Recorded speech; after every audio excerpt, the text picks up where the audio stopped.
Welcome to anyone who's joining us for this conversation. This is part of a series of conversations in the series Unlocking the Lockdown, set up by LSC Education, designed to support school leaders across the world as they move through this challenging period. And today, again, it's a great pleasure to be talking to David Rousell, one of our super executive coaches at LSC Education, working with leaders all over the place. And one of what we're going to talk about today is a question that came up out of one of our previous conversations. We do have conversations not just online, but offline too. And it's this conversation about why school leaders in particular often hold back from engaging in coaching. What's that stigma around coaching? What's the fear of coaching? I mean, what would you say to that, David? I think there are a range of things, Helen. I think sometimes people misunderstand coaching, which is, maybe something we'll talk about a bit later, which is why the whole importance of contracting comes in.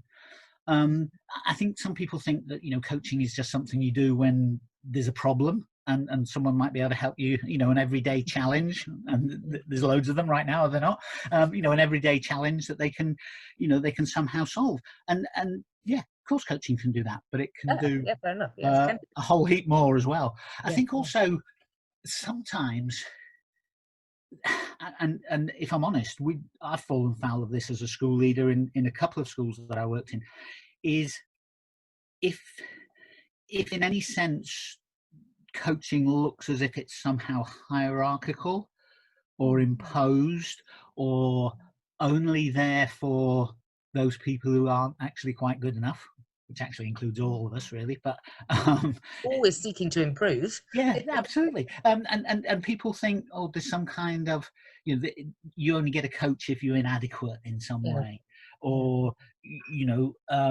or adding to that, somehow coaching might expose my inadequacies.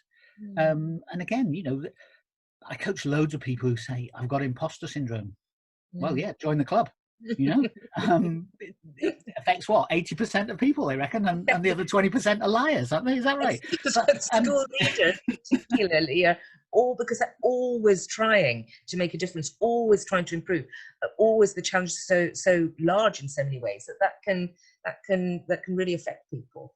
It can. And actually I was on a webinar yesterday where they were talking about the fact that sometimes people are really anxious about the fact that coaching might change them, and we actually hope it. Yeah, we actually hope it will. But there's this anxiety, isn't there, about coming out of your comfort zone, and people say change is scary. I'm not sure it's change. I think it's loss.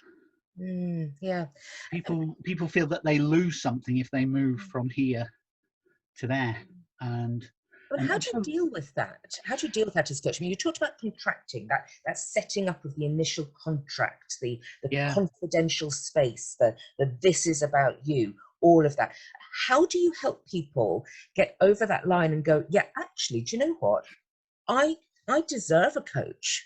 Yeah, I think the contracting is really interesting. One because the phrase itself is perhaps a bit unhelpful. Sounds a bit kind of legalistic, but its meaning is absolutely right. In other words, coaching is not something that's done to you. Coaching is an agreement you have with a fellow professional that says, can we explore this particular issue?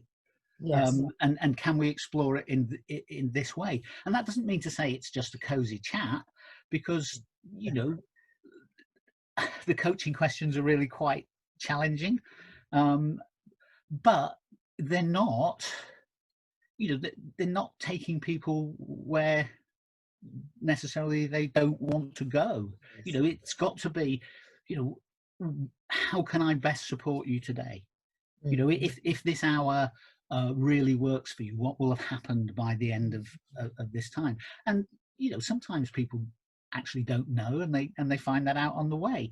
But I think if we can couch it as being a kind of mutual journey through a particular idea or a particular meaning or set of values, then that becomes a worthwhile thing. And it's not, going back to something I said a couple of minutes ago, it's not something that people do to you, it's something they share with you Mm.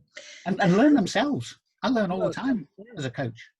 So how do you help people see that hour, so an hour in a school leader's day, which, I mean, obviously when people are coaching online, and you and I do most of our coaching online, well, everyone does at the moment, but Yeah. so it's online, so it can be really flexible. It can be different times of the day, really flexible, but it's still an hour of people's time, or could be more if it's the beginning of a process, and so on. How do you help people see what you and I know, which is that can be sometimes one of the most powerful hours in the day?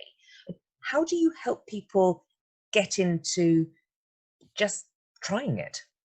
um I don't know, what I find in the line of work that I do is a lot of people try it because they're told to, and then they realize how important it is. Yes, So yeah.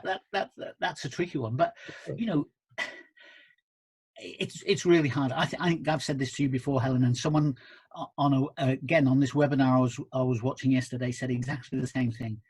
I was a head teacher for the best part of 20 years. Mm.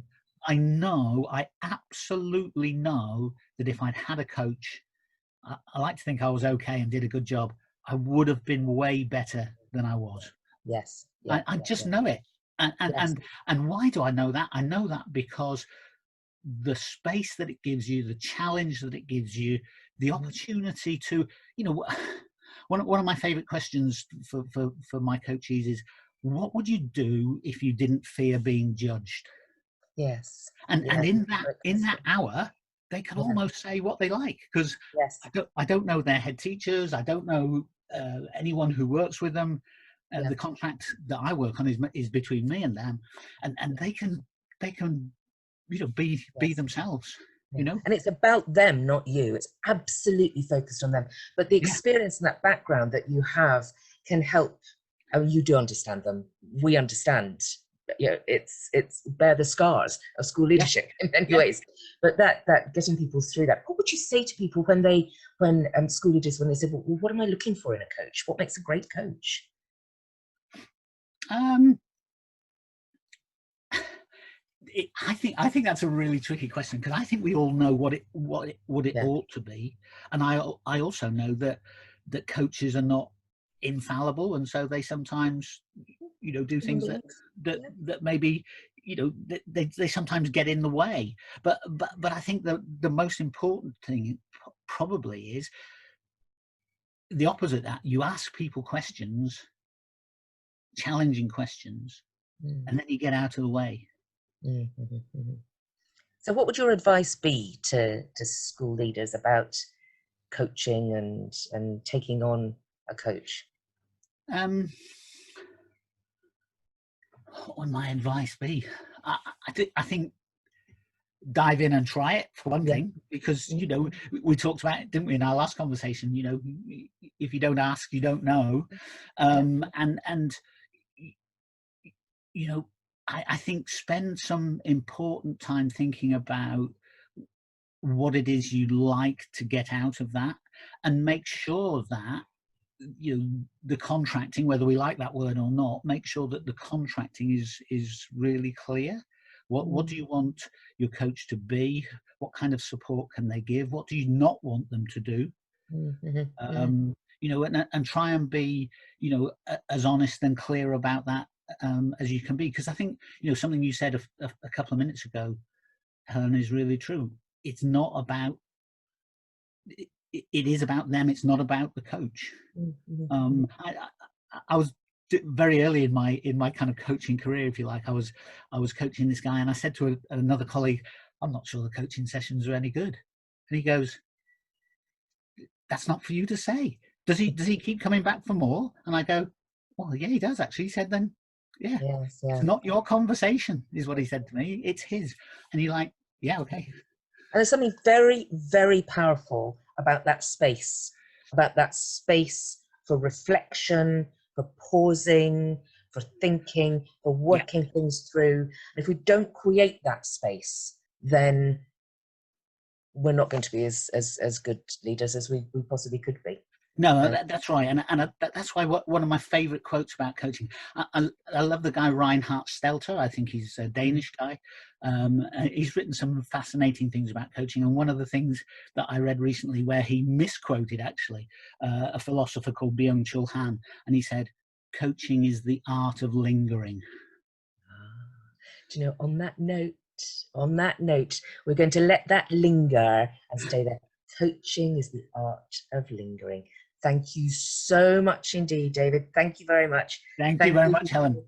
Thank you. Bye for now. Bye for now.